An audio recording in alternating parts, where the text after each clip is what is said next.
السلام علیکم ورحمۃ اللہ وبرکاتہ۔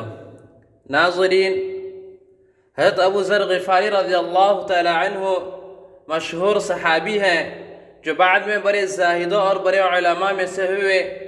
حضرت علی کرم اللہ وجہہ کا ارشاد ہے کہ ابو ذر رضی اللہ تعالی عنہ ایسے علم کا حاصل کیے ہوئے ہیں جس سے لوگ عاجز ہیں، مگر انہوں نے اس کو محفوظ کر رکھا ہے۔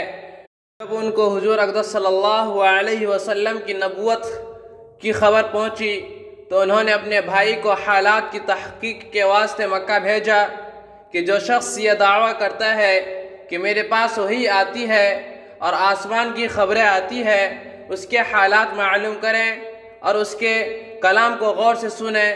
وہ مکہ مکرمہ آئے اور حالات معلوم کرنے کے بعد اپنے بھائی سے جا کر کہا کہ میں نے ان کو اچھی عادتوں اور عمدہ اخلاق کا حکم کرتے دیکھا اور ایک ایسا کلام سنا جو نہ شاعر ہے نہ کاہنوں کا کلام ہے۔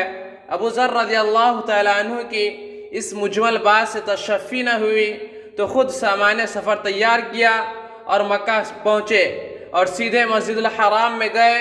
حضور صلی اللہ علیہ وسلم کو پہچانتے نہیں تھے اور کسی سے پوچھنا مصلحت کے خلاف سمجھا۔ شام تک اسی حال میں رہے۔ شام کو حضرت علی کرم اللہ وجہہ نے دیکھا کہ ایک پردیسی مسافر ہے۔ مسافروں کی، غریبوں کی، پردیسیوں کی خبر گیری، ان کی ضرورتوں کو پورا کرنا ان حضرات کی گٹھیوں میں پڑا ہوا تھا، اس لیے ان کو اپنے گھر لے آئے اور میزبانی فرمائی، لیکن اس کے پوچھنے کی ضرورت نہ سمجھی کہ کون ہو، کیوں آئے ہو۔ مسافر نے بھی کچھ ظاہر نہ کیا۔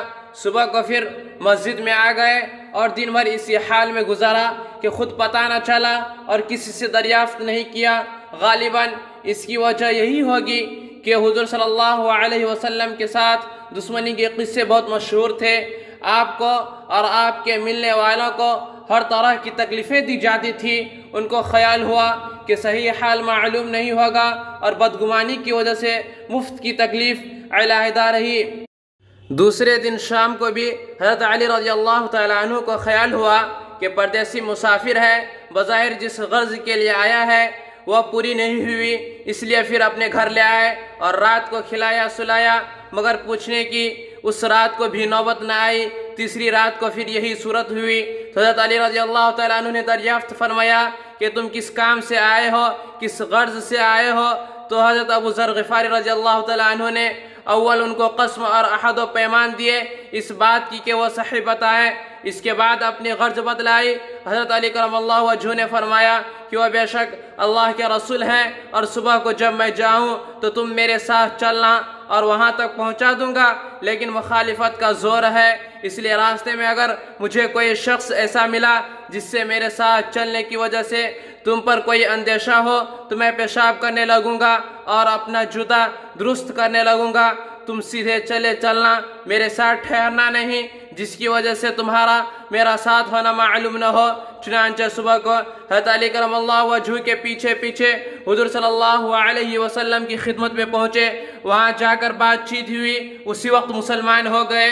حضور صلی اللہ علیہ وسلم نے ان کو تکلیف کے خیال سے فرمایا کہ اپنے اسلام کو ابھی ظاہر نہ کرنا، چپکے سے اپنی قوم میں چلے جاؤ، جب ہمارا غلبہ ہو جائے تو اس وقت چلے آنا۔ انہوں نے عرض کیا، یا رسول اللہ، اس ذات کی قسم جس کے قبضے میں میری جان ہے کہ اس کلمہ توحید کو ان بے ایمانوں کو کے بیچ میں چلا کر پڑھوں گا۔ چنانچہ اسی وقت مسجد الحرام میں تشریف لے گئے اور بلند آواز سے اشہد ان لا الہ الا اللہ و اشہد ان محمد رسول اللہ پڑھا۔ پھر کیا تھا، چاروں طرف سے لوگ اٹھے اور اس قدر مارا کہ زخمی کر دیا، مرنے کے قریب ہو گئے۔